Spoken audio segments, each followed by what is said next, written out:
Bonsoir. Dans la vie, nous sommes amenés très souvent à prendre des décisions et des décisions importantes pour nous-mêmes, pour ceux qui nous posent des questions, qui nous demandent des conseils. Et la question qui se pose, comment savoir prendre des bonnes décisions et ne pas faire des erreurs catastrophiques. Parfois, on voit des gens prendre des décisions stupides. A priori, n'importe quel petit enfant, on lui aurait demandé qu'est-ce qu'il faut faire, il aurait dit différemment. Et on est étonné comment cette personne va là droit dans le mur, comment elle prend une décision si stupide et si catastrophique. Quel est le travail interne que nous devons faire en nous-mêmes pour éviter ce genre de situation et voir clair et prendre les bonnes décisions pour nous-mêmes et pour ceux qui nous entourent, ceux qui demandent nos conseils. Dans la paracha de la semaine, Moshe approche le pharaon et lui dit « Au nom de Dieu, renvoie mon peuple ». Pharaon lui répond « Je ne connais pas Hachem et je n'enverrai personne. Ni je connais Hachem, ni je renverrai Israël. » Pharaon lui répond « Le Nil m'appartient et je me suis fait moi-même. I am a self-made man. » Avec toutes les théories des cordes, de l'évolution et le passage de l'inerte au vivant de façon complètement aléatoire, il connaissait tout ça déjà, Pharaon, Chaim. Je me suis fabriqué moi-même à partir du néant. Et je n'enverrai personne. Bon, on verra personne. Il y a les instructions du patron, le bon Dieu dit, il faut envoyer des plaies. Moshe, dans notre paracha, envoie 7 plaies. La semaine prochaine, encore 3 plaies. L'eau d'Égypte entière devient du sang. Il y a des grenouilles partout. Il y a des poux. Il y a, qu'est-ce qu'il y a, des féroces et des ulcères. Une catastrophe après l'autre. Et Pharaon, il reste dans sa position. À la fin de la paracha de Vayera, Moshe approche par la 7e fois le Pharaon. Il dit, écoute, si tu n'envoies pas mon peuple, Dieu il va t'envoyer la grêle. Mais pas n'importe quelle grêle, comme il nous arrive au giboulée de Mars ici. C'est une grêle qui va tuer tout être vivant qui se trouvera en plein air. Des gens comme des animaux. Donc je te conseille de rassembler ton bétail dans les maisons, sous les toits, parce que sinon ça va mal se passer, ils vont mourir. Comme ça, mot à mot, noir sur blanc, Moshe Rabbeinu nous le dit. Et la Torah nous raconte un verset mystérieux et qui dit la chose suivante.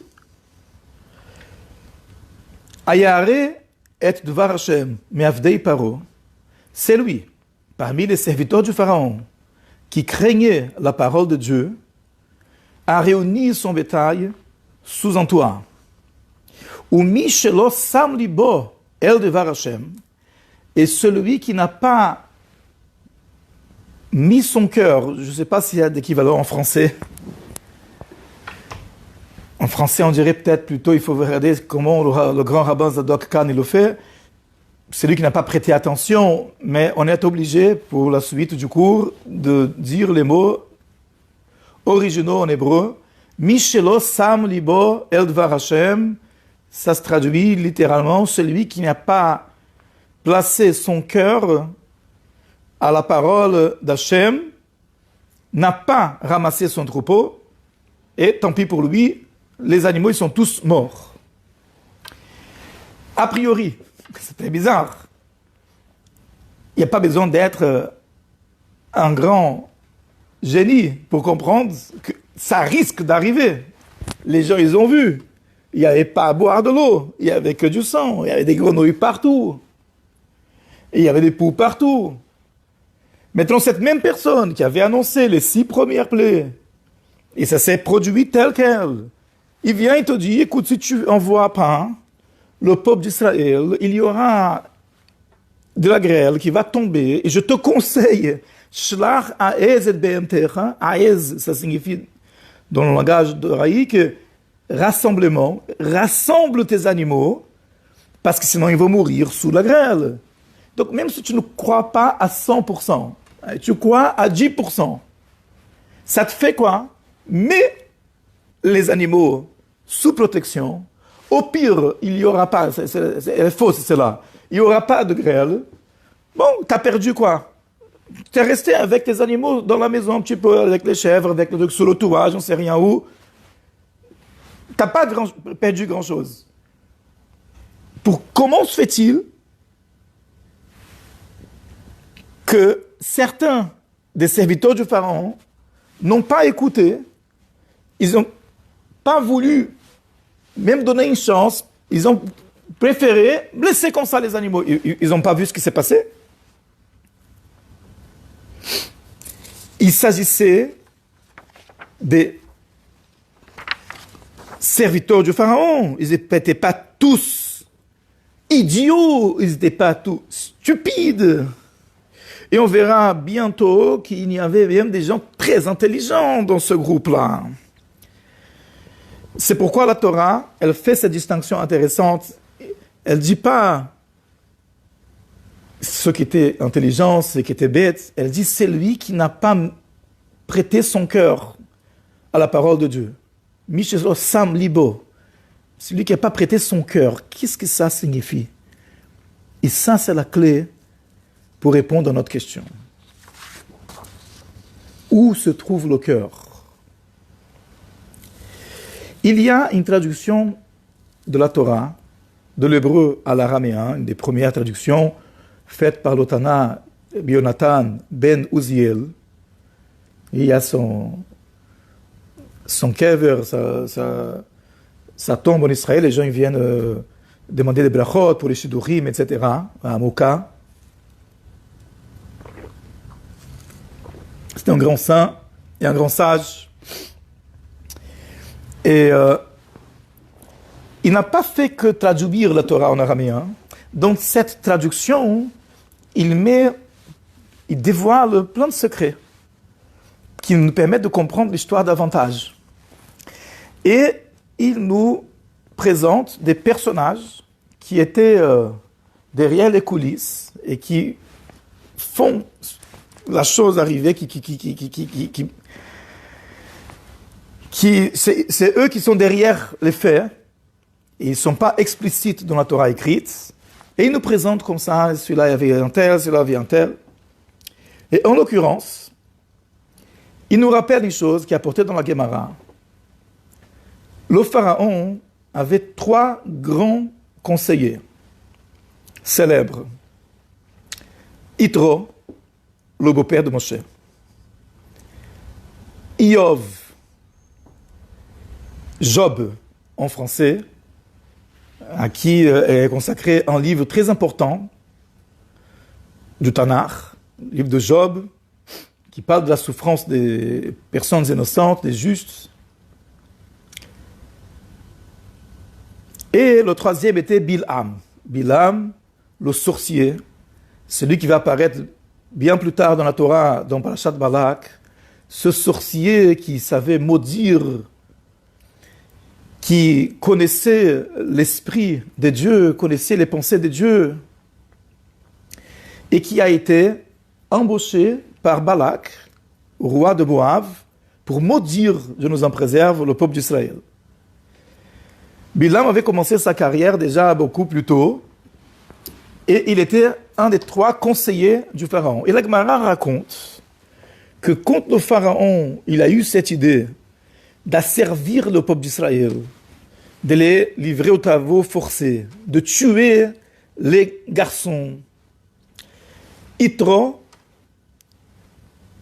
il s'est opposé. Il dit ça, ce n'est pas correct, ça ce n'est pas moral, je m'y oppose. Et comme vous savez, dans ces genres de régimes dictatoriaux, celui qui s'y oppose, il a intérêt à dégager, à partir très vite. Et en effet, c'est là que Yitro est parti à Midian, et plus tard, son futur gendre, lui a rejoint à Midian. Lui aussi, il devait fuir le régime. Iov est resté silencieux entre la morale et entre sa peau.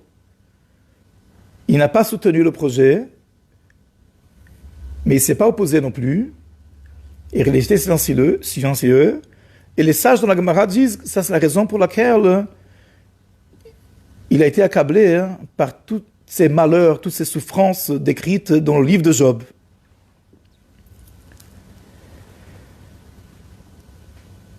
Et Bilham, c'est lui qui a monté la tête au pharaon, c'est lui qui a dit il faut absolument les asservir, tuer les premiers-nés, tuer les garçons de tout le peuple d'Israël. Rabbi Yonatan ben Uziel, il nous dévoile, c'est à cela que la Torah fait référence. Celui qui craint Hachem, qui craignait Hachem, parmi les serviteurs du Pharaon, ça fait référence à Iov. Iov, au tout début du livre de Job, il a dit, Job était un homme droit qui craignait Dieu. C'est de lui dont on parle. Lui, il a ramassé ses animaux, il l'a mis sous protection. Et c'est lui qui n'a pas prêté son cœur à la parole d'Hachem, fait référence à Bilam. Et ça, c'est mis en allusion dans les versets de la Torah. C'est quelque chose qui a été dévoilé par nos sages il y a avant 900 ans, au sujet de la plaie de la grêle, justement. Moshe dit les mots mystérieux suivants: Odecha mistolel be'ami levilti shalcham. Tu te moques encore de mon peuple en refusant de les renvoyer. Or, les initiales de Odecha mistolel be'ami levilti, Ain, Mem, Veit, Lamed, ce sont les lettres de Bilam. C'est Bilam qui a tenu tête et il a dit il ne faut pas les renvoyer. Et non seulement, il va laisser ses bêtes à l'extérieur. Et il n'a pas peur. Maintenant, ça c'est très bizarre. Bilam était un homme extraordinairement sophistiqué. On dit que, dans son niveau de prophétie, il était équivalent à Moshe Rabbeinu. Il témoigne sur soi-même. Il dit, et quand il commence sa prophétie, ses paroles, dans Parashat Balak, les paroles de Bilam, c'est lui qui connaît l'esprit de Dieu, les pensées de Dieu. C'était un homme très capable. Il ne peut pas comprendre ce qu'un petit enfant il peut comprendre. Qu'est-ce que tu as à perdre? Mettre tes animaux à l'intérieur. C'est comme le dilemme de Pascal. Même si tu ne crois pas, fais ça, tu perds moi, va savoir.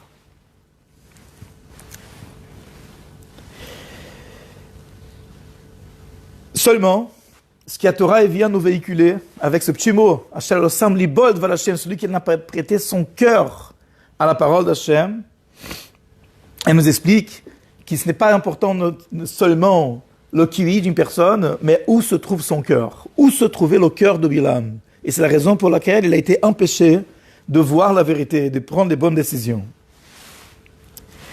Nos sages, dans l'éthique des pères, nous disent que Bilam, il avait 3 grands défauts. Il avait un mauvais œil. C'est la raison pour laquelle il a été embauché par Balak pour mettre l'œil sur le peuple d'Israël. Dieu nous en préserve. Un mauvais œil, ça signifie celui qui ne voit pas d'un bon œil le bonheur de l'autre, la richesse de l'autre, la prospérité de l'autre. Ça lui fait mal. Il avait Ruach Gevoa dans les mots du Pirkei Avot, il était hautain, il était arrogant. Comme on voit dans la Torah, il s'adresse à Dieu en disant, le roi de Moab, il m'a envoyé du monde pour me voir, pour m'embaucher. Il est en train de dire au bon Dieu, Moi, je connais des rois, des gens importants. Il va impressionner le bon Dieu parce qu'il connaît le roi de Moab. C'est le bon Dieu qui a créé Moab et son roi. C'est le bon Dieu qui est en train de le créer à chaque instant. Lui, à Bilam. Et il veut dire au bon Dieu, il faut me respecter. Hein. Moi, je connais le roi de Moab. Il envoie des gens ici pour me faire du consulting. Il était arrogant et il était avide. Il voulait toute la richesse du monde. Il voulait tous les plaisirs du monde. Et ça va ensemble. Il ne pouvait pas supporter que quelqu'un soit meilleur que lui en quoi que ce soit, parce qu'il était arrogant. Et donc, quand quelqu'un il avait une qualité, alors il avait un mauvais œil sur lui. Et il ne pouvait pas supporter que quelqu'un il jouisse d'un plaisir matériel, du bénéficie de quelque chose de matériel dont il ne dispose pas, parce qu'il est le meilleur du monde. Donc, du coup, il a cette avidité, ce désir à tous les plaisirs du monde. C'est pas possible que quelqu'un il puisse avoir un plaisir dont moi je ne dispose pas. Hein. Et donc, c'est lié avec son mauvais œil. Comme on voit dans la Torah, lorsque, une fois, deux fois, au lieu de maudire le peuple d'Israël, il a béni parce qu'il était forcé par le bon Dieu,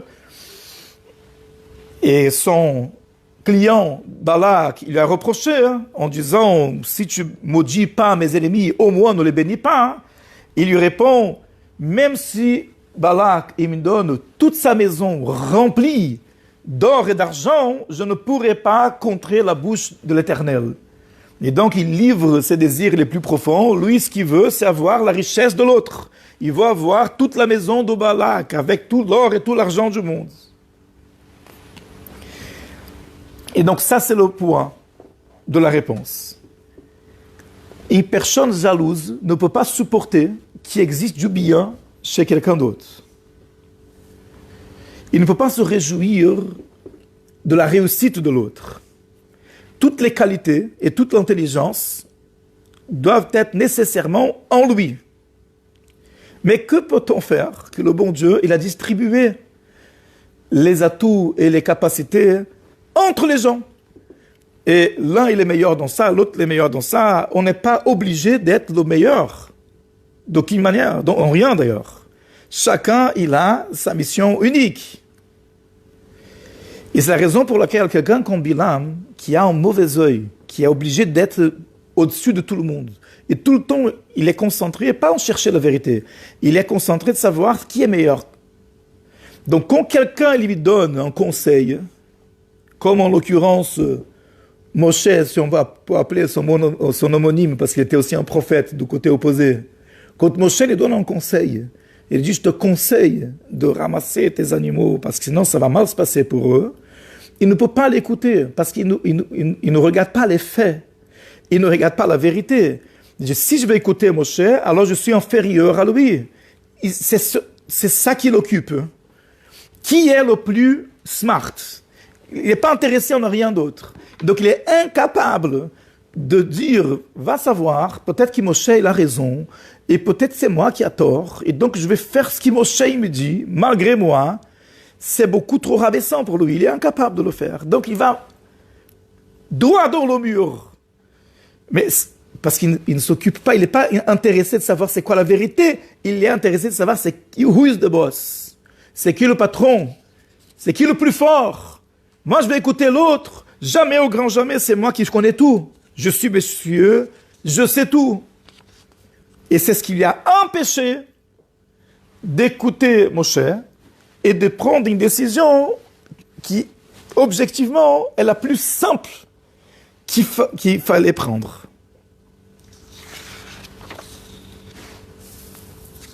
On raconte une blague d'un homme qui était chez son coiffeur.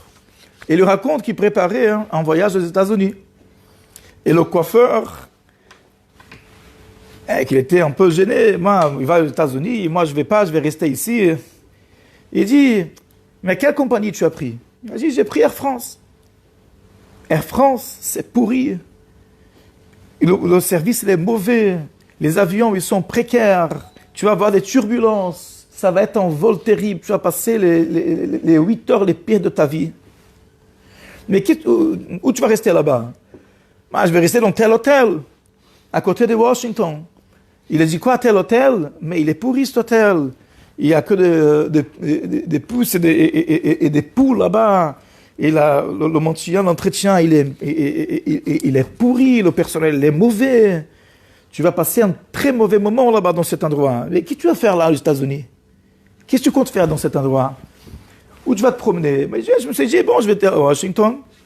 Je vais me promener à côté de la Maison Blanche. Peut-être je vais voir le président des États-Unis, il va savoir, peut-être j'ai de la chance, mais jamais au grand jamais, mais t'es fou. Il n'y a rien à faire à la Maison Blanche. Le président, il ne va jamais sortir voir les touristes, mais t'es en malade. Tu perds ton temps. C'est une dépense d'argent pour rien. Pour rien. Et qu'est-ce qui va tourner autour de la Maison Blanche? Je ne fais rien pour le président, mais t'es un fou. Bon, il finit de se couper les cheveux, il s'en va. Un mois plus tard, il revient. Alors, comment c'était le voyage? Comment c'était le vol? Je ne me demande pas. Il y avait du surbooking sur Air France. Bon, entre nous, Air France, c'est pas du tout mauvais. Mais il y avait, en l'occurrence, monsieur, il a dit, il y avait du surbooking. On m'a surclassé, on m'a mis en première classe. C'est quel vol magnifique. J'ai eu jamais un si bon vol dans ma vie. Et l'hôtel, comment c'était l'hôtel? L'hôtel, ils venaient de faire des travaux, ils m'ont mis une chambre avec une belle vue sur le fleuve, magnifique, j'ai passé un très beau moment là-bas. Et la promenade, il dit, tu vas pas croire, j'étais à la Maison Blanche. Et justement, ce jour-là, le président des États-Unis, il a décidé qu'il allait descendre, il allait voir les touristes qui viennent voir la Maison Blanche, et il a demandé qu'on choisisse 10 touristes avec qui il va parler. Et moi, j'étais choisi parmi les 10, et je suis entré, on a parlé et tout, et le coiffeur est incrédule, il dit, quoi, t'as parlé avec le président des États-Unis? Personnellement, oui, je l'ai parlé. Et qu'est-ce qu'il t'a dit le président? Donc il lui a dit, c'est qui le coiffeur qui t'a fait une coupe si moche comme ça? C'est juste pour un peu se détendre, mais il y a des personnes qui ne peuvent pas supporter que quelqu'un d'autre soit heureux, parce que tout le bonheur ne doit exister que chez moi. Et toutes les qualités ne doivent exister que chez moi. Donc ça, ce sont les qualités, c'est les défauts personnifiés par Bilam. Il était hautain, aucune qualité ne peut appartenir à quelqu'un d'autre supérieur à moi, et il était avide, aucun plaisir matériel ne peut profiter à quelqu'un d'autre dont moi je ne puisse disposer. Et donc une personne comme ça peut être hyper intelligente, mais elle ne cherche pas la vérité. Elle cherche la compétition avec l'autre. Donc c'est la raison pour laquelle elle est incapable de prendre les bonnes décisions. La personnalité inverse, c'est celle d'Aaron HaKohen. On dit dans ces parchiotes qu'on étudie en ce moment, quand Hachem il a dit à Moshe, Pesach Shemot, si je ne me trompe pas, semaine dernière, quand Hachem il apparaît à Moshe au buisson ardent, il dit, toi tu seras le rédempteur d'Israël, toi tu seras le roi d'Israël, et tu vas les libérer. Moshe Rabbeinu lui a dit, c'est pas possible, j'ai un frère aîné, plus âgé que moi, en tout cas, Aaron, envoie-le, ça se fait pas, c'est pas kavod. Et Hachem lui dit, ne t'inquiète pas, Aaron, je le connais, il va entendre que tu as été nommé le rédempteur d'Israël, il va pas du tout avoir ses pensées, mais pourquoi lui et pas moi? Vera'acha vesamar belibo. Il va te voir, il va se réjouir dans son cœur, non seulement minasafa la route, comment on dit en français, au bout de lèvres, passant extérieur au bout de lèvres. Vesamar belibo. Il va se réjouir dans son cœur que son petit frère est devenu grand. Il ne va pas penser pourquoi il est plus petit que moi, il est plus grand. Et de nouveau, qu'est-ce qu'on voit ici? La Torah utilise exactement le même mot que dans notre paracha. Mi shelo sam libo el dvar Hashem, celui qui n'a pas prêté son cœur à la parole d'Hashem, n'a pas su écouter les conseils qu'il fallait. Et par rapport à Aaron, il a dit le même mot, son cœur, il va se réjouir. De nouveau, ça dépend où est le cœur de la personne. C'est pas que l'intelligence qui compte, c'est qu'est-ce que tu cherches, où se trouve ton cœur. Dans la compétition avec les autres, dans ton égocentrisme ou dans la recherche de la vérité. Aaron était quelqu'un qui, dans son cœur, il cherchait le bien, il cherchait à servir Hachem. il cherchait que les choses passent bien. Si Dieu a choisi Moshe, c'est parce qu'il est meilleur que lui, tant mieux, il était super content pour son frère. Et c'est la raison pour laquelle nos commentateurs nous disent il a mérité avoir les 8 habits sacerdotaux du Kohen Gadol, du grand prêtre, dont le Rosh el-Mishpat, qui est le pectoral, avec les 12 pierres précieuses où étaient gravés les noms des 12 tribus. Et il est dit au sujet de ce pectoral, Ihiyu alev Aharon, Tamid, ils seront toujours sur le cœur d'Aaron. De nouveau, on parle du cœur d'Aaron. Et qu'est-ce qu'il y avait dans ce pectoral? Rabbi Shimon Bar Yochai nous dit, à l'intérieur, il y avait Urim Vetomim, l'oracle, le parchemin, d'après le Rambam, l'explication, c'est avec un parchemin où était écrit le nom d'Hachem, et qui permettait à celui qui portait l'oracle de demander le conseil de Dieu. Et la réponse, elle figurait dans les lettres des noms des tribus qui étaient gravées sur les pierres, et il disait la réponse divine directement. Donc c'est le meilleur conseiller du monde, par définition. On parle ici de prendre des bonnes décisions, on parle ici d'écouter la voix de Dieu, on parle ici de choisir la vérité, le droit chemin, le bon chemin.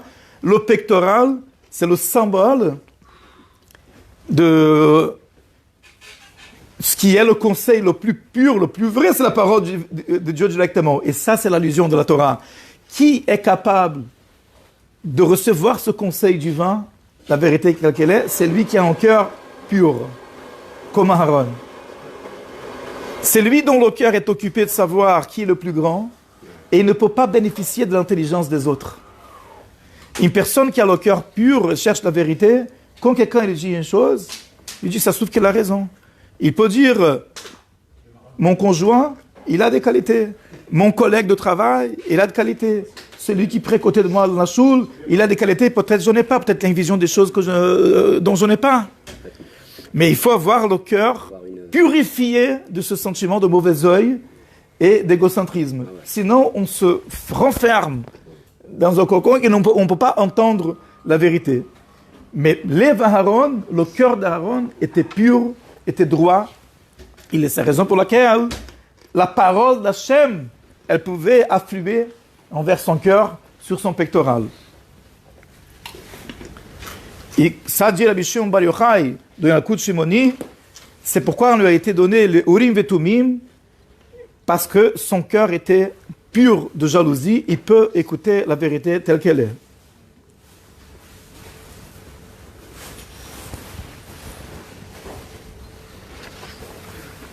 Il y a une histoire d'un homme appelé Chiel à Israéli. Il vivait à l'époque d'Achav et Izével, les rois d'Israël. Et c'était un grand méchant. Maintenant, dans Yoshua, chapitre 6, on parle de la chute de Jéricho. La première ville dans la terre sainte qui a été conquise par les Béné Israël, c'était Jéricho. Et c'était Yoshua qui a mené la conquête. Une fois que les murailles de Jéricho sont tombées et le peuple a conquis la ville, Yoshua il a fait un décret qui interdisait de reconstruire Jéricho. Et il disait, c'est lui qui reconstruira Jéricho, avec son premier-né, il va la fonder, et avec son enfant le plus jeune, son Benjamin, il va mettre le toit, il va la finir. Et ce Riel à Israéli, il a dit, moi je vais faire.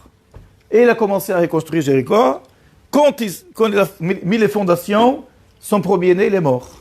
Donc quelqu'un de normal s'est dit, bon, écoute, moi j'ai fait une erreur, je vais commencer avec ce truc-là, j'ai fait le malin, ok, je m'arrête là. Mais lui, non, il a continué.